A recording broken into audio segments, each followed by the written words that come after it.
traçando aspectos de Hamlet em linhas gerais com William Shakespeare.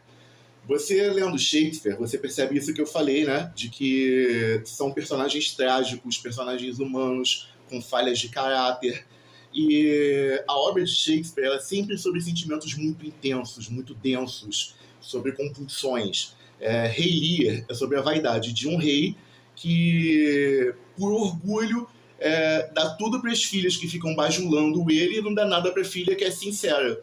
O Otelo é um personagem que é movido pelo ciúme, ele é extremamente manipulado porque ele tem essa falha de caráter, então por mais que ele seja um herói, ele não é aquele herói perfeito, ele é aquela pessoa que tem vulnerabilidades. E o Hamlet é exatamente isso. O objetivo de Hamlet é vingar a morte do pai, o que passa por um objetivo nobre. Só que ao longo da trama, ele vai se obcecando cada vez mais por esse desejo e ele começa a provocar tragédias dentro da própria família.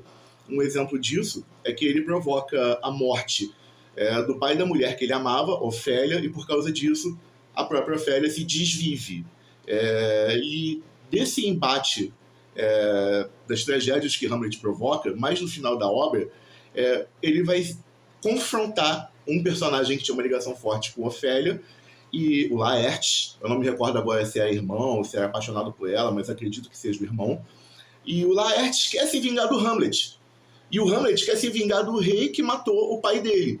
Então é muito sobre isso, sobre sentimentos fortes, sobre angústias. É uma obra sobre você ser levado quase à loucura por essa necessidade de se vingar.